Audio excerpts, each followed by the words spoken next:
to day 2 of our study of the books of Deuteronomy and Joshua. Now remember, yesterday we mentioned that Moses was giving his farewell address, and most of it will actually happen towards the last parts of the books of Deuteronomy.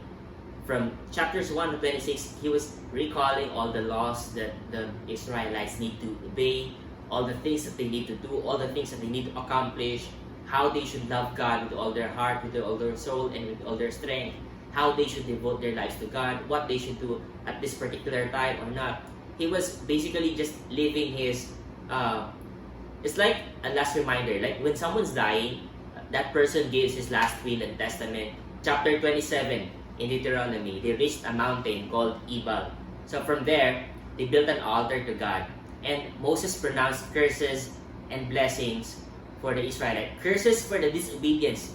Basically, the 10 Commandments, he kept on repeating this, and this time, he pronounced curses against those who will disobey the commandments. And chapter 28, in contrast to the curses, Moses gave blessings. If you obey, this is what will happen to you. Chapter 29, the covenant between God and His people was renewed in Moab. Chapter 30, Moses is telling the Israelites how loving and forgiving God is.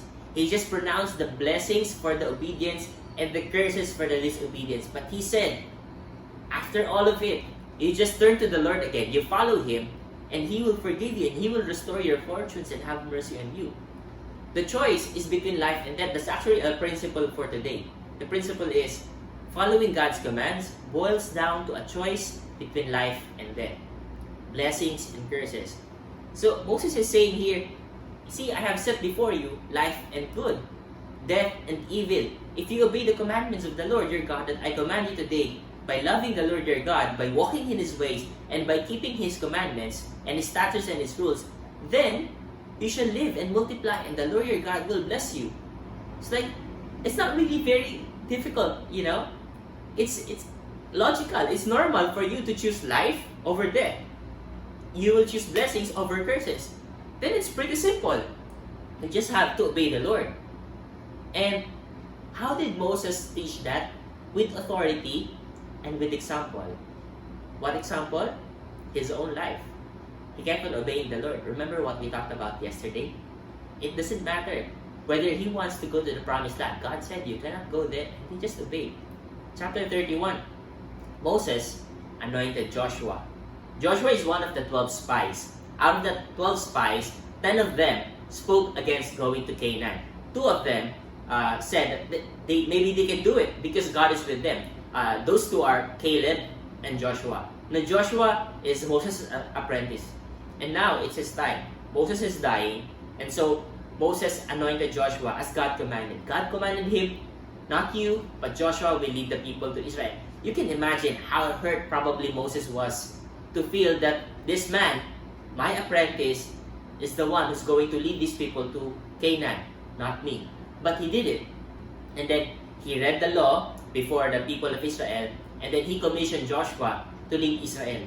He now gave the task. He's saying, my time has come, now it's Joshua's time to lead you.